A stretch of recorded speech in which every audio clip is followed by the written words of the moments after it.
జూబ్లీహిల్స్ ఉప ఎన్నికల్లో కీలక పరిణామం చోటు చేసుకుంది. రీజనల్ రింగ్ రోడ్ బాధితులు ఈ ఉప ఎన్నికల్లో పోటీ చేయడానికి సిద్ధమయ్యారు. రీజనల్ రింగ్ రోడ్ అలైన్మెంట్ మార్పుపై ప్రభుత్వం తమ సమస్యను పట్టించుకోవడం లేదని వారు ఆగ్రహం వ్యక్తం చేస్తున్నారు. దీనిలో భాగంగా జూబ్లీహిల్స్ ఉప ఎన్నికల్లో పోటీకి సిద్ధమైనట్లు వారు తెలిపారు. 15వ తేదీ వరకు ప్రభుత్వానికి అల్టిమేటం జారీ చేశారు. లేదంటే 300 మంది నామినేషన్లు వేస్తామని భూ నిర్వాసితులు హెచ్చరించారు. దీనికి సంబంధించి మరింత సమాచారాన్ని మా ప్రతినిధి నుమాన్ అందిస్తారు. ఉప ఎన్నికల్లో కీలక పరిణామం చోటు చేసుకుంది. జూబ్లీహిల్స్ ఉప ఎన్నికల్లో RRR బాధితులు RRR రైతులు నామినేషన్లు వేయడానికి సిద్ధమయ్యారు. దాదాపు వందలాది మంది రైతులందరూ కూడా జూబ్లీహిల్స్ ఉప ఎన్నికల్లో నామినేషన్లు వేయడానికి సిద్ధమైనటువంటి పరిస్థితి. సో ప్రభుత్వానికి వ్యతిరేకంగా, ప్రభుత్వం తీసుకున్నటువంటి నిర్ణయాలకు వ్యతిరేకంగా తాము ఈ నిర్ణయం తీసుకున్నట్లు వాళ్ళు చెప్తున్నటువంటి పరిస్థితి. ప్రస్తుతం మనతో పాటు మాట్లాడడానికి రీజనల్ రింగ్ రోడ్ భూ నిర్వాసితులు రైతులు ఉన్నారు. వారితో మాట్లాడదాము. ప్రధానంగా వారి డిమాండ్ ఏంటి, జూబ్లీహిల్స్ ఉప ఎన్నికల్లో వారు నిల్చోవడానికి ప్రధాన కారణం ఏంటనేది కూడా వారిని అడిగి తెలుసుకుందాం.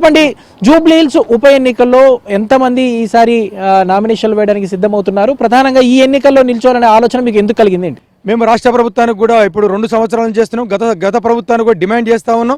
ఇప్పుడు ప్రతిపక్షంలో ఉన్నటువంటి నాయకులు ఇప్పుడు అధికార పక్షానికి వచ్చిన తర్వాత మాకు ముఖం చాటేసి RRR రైతులు అంటే పట్టించుకోవట్లేరు, అపాయింట్మెంట్ ఇవ్వలేదు. ఎక్కడన్నా హైదరాబాద్లో వినతిపత్రం ఇవ్వడానికి వస్తే కూడా ముందర అరెస్ట్ చేస్తుర్రి, ఒక ఉగ్రవాదుల లెక్క ట్రీట్మెంట్ చేస్తున్నారు రైతులను. కనుక మేము ఈ విధంగానన్నా రాష్ట్ర ప్రభుత్వానికి ఒత్తిడి తేవాలని చెప్పేసి ఇక్కడ నామినేషన్ లేదని చెప్పి ఆలోచన చేస్తా ఉన్నాం. ఇప్పటికైనా రాష్ట్ర ముఖ్యమంత్రి చెప్తున్నాం 15వ తారీఖు వరకు మేము అల్టిమేటం జారీ చేస్తా ఉన్నాం. రైతుల తరఫున హెచ్చరిస్తా ఉన్నాం. 15వ తారీఖు లోపల కనుక ఈ రైతులను RRR రైతులను అలైన్మెంట్ విషయాన్ని చొరవ తీసుకొని మారుస్తానని, లేకపోతే ఎత్తివేస్తానని చేయకుంటే 16వ తారీఖు నాడు 3000 నుంచి 5000 మంది రైతులతో వచ్చి హైదరాబాద్ నామినేషన్ ఇస్తాం. ఎంతమంది ఈ నామినేషన్లు వేయడానికి సిద్ధమవుతున్నారు? ఏ జిల్లాల వారు కూడా ఇందులో ఉన్నారు? ఇప్పటికి వచ్చేసరికల్లా మనకు 8 జిల్లాల్లో కోల్పోతున్న రైతులుగా 200 నుంచి 300 మంది రైతులను నామినేషన్ అనుకుంటున్నాం. ఇప్పుడున్నటువంటి రైతులు కూడా హైదరాబాద్కి వచ్చి హైదరాబాద్లో నుండి స్వచ్ఛందంగా మాకు బంధువులు కానీ చుట్టాలు కానీ ఉండి ఇప్పుడు చేసినట్టు మూసీ ప్రక్షాళన వచ్చి రోడ్డున పడేసినావు, హైడ్రా అని చెప్పి అమాయకులు ఇల్లు కూడా కొట్టినావు, రైతులకు హీరో దొరక్క రోడ్డు మీద పడేసినావు. RRR రైతులు ఉరేసుకొని తెచ్చినటువంటి పరిస్థితి నీ భయభ్రాంతులతో ఫ్యూచర్ సీట్ అని చెప్పి రైతులు కూడా భూములు గుంజుకుంటున్నావు. కనుక రైతుల తరఫున రాష్ట్ర వ్యాప్తంగా మేము నామినేషన్ ఎన్నికకి ముందుకు వస్తూ ఉన్నాం. ఇక్కడ గవర్నమెంట్ రైతుల భూమి అంటేనే అంత చులక 2 లక్షలు, 3 లక్షలు, 5 లక్షలు, 10 లక్షలు అంటుర్రి.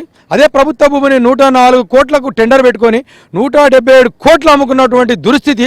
కనుక రైతులని, పేద ప్రజలను చంపాలనుకుంటుంది ప్రభుత్వం. కనుక రైతుల పక్షపాతం అని చెప్పేటువంటి ప్రభుత్వం గద్దెనెక్కిన తర్వాత మాయ చేసి రాక్షస పాలన చేస్తుంది.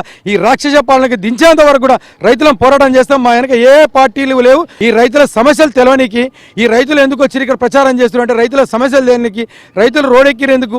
కనుక ఈ హైదరాబాద్లో జూబ్లీహిల్స్లో ఉన్నటువంటి ఉప ఎన్నికకు రైతులందరం వచ్చి వందలాదిగా వేసి ఉన్నటువంటి కాంగ్రెస్ అభ్యర్థిని ఓడగొట్టాలని చెప్పేసి మా అంతిమ లక్ష్యం.